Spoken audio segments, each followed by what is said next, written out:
గుప్పుడంత మంచి సీరియల్ తర్వాత చాలా ఆఫర్స్ అయితే రావడం జరిగిందనమాట. ఒక యాడ్లో వసుధర అయితే నటించింది కదా. సో ఒక ఫోటో, ఆ యాడ్కి సంబంధించిన ఫోటో అయితే ఇప్పుడు సోషల్ మీడియాలో బాగా వైరల్ అవుతుందన్నమాట. ఆ ఫోటోలో కూడా వసుధర చూడడానికి చాలా క్యూట్గా ఉంది. ఆ ఫోటో కింద ఫ్యాన్స్ అందరూ కూడా చాలా క్యూట్గా ఉన్న రక్షమ్మ అంటూ కామెంట్స్ అయితే షేర్ చేస్తున్నారు. ఆ ఫోటో కాకుండా మరొక ఫోటో ఏంటంటే, మరొక ఫోటో అయితే వసుధర తన సోషల్ మీడియాలో షేర్ చేసుకున్నారు. అదేంటంటే సాయి కిరణ్ మరియు వసుధరకి సాయి కిరణ్ మరియు వసుధర బాండింగ్ అయితే చాలా బాగుంటుంది. ఒక తండ్రి కూతురులానే వాళ్ళైతే షూటింగ్లో కనిపించడం జరుగుతుంది. చాలా రీల్స్ అయితే చేశారు కలిసి, చాలా ఫొటోస్ అయితే ఉన్నాయి.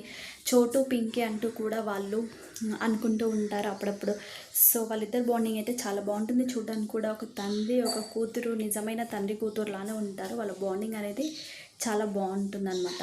అయితే ఈరోజు వసుధర తన సోషల్ మీడియాలో ఏం ఫోటో షేర్ చేసుకుందంటే, సాయి కిరణ్ గారితో వసుధర అయితే కూర్చున్న వాళ్ళిద్దరూ ఫోన్స్ మాట్లాడుతూ కూర్చొని ఒక ఫోటో అయితే తీసుకున్నారనమాట. చోటు పింక్ అంటూ కాప్షన్ కూడా పెట్టి వసుధర ఫోటోని గిబ్లీ స్టైల్లో ఆర్ట్ అయితే క్రియేట్ చేసి తన సోషల్ మీడియాలో షేర్ చేసుకున్నారు. ఈ ఫోటో చూసిన వాళ్ళందరూ చాలా క్యూట్గా ఉంది ఫోటో అంటూ కామెంట్స్ అయితే షేర్ చేస్తున్నారు. దీనికి తోడు ఇంకొక లైఫ్ కొటేషన్ అయితే షేర్ చేసుకున్నారు. ఈ మధ్యలో బాగా గమనిస్తే వసుధర అయితే తన పర్సనల్ లైఫ్ కానీ ఏంటో కానీ ఈ మధ్య లైఫ్ కొటేషన్స్ అయితే చాలా అయితే షేర్ చేసుకుంటున్నారు అనమాట. అన్నీ కూడా లైఫ్కి సంబంధించి మోటివేషనల్ వీడియోస్ అనమాట. చూడడానికి చాలా మీనింగ్ఫుల్గా ఉన్నాయన్నమాట. ఆ వీడియో కూడా షేర్ చేసుకున్నారు. ఈ ఫోటోతో పాటు ఆ వీడియో 2 కూడా షేర్ చేసుకుంది వసుధర. సో ఆ వీడియో నేను కూడా యాడ్ చేస్తాను, మీరు కూడా చూసేయండి. మీకు ఈ వీడియో నచ్చితే లైక్ చేయండి, షేర్ చేయండి, సబ్స్క్రైబ్ చేసుకోండి.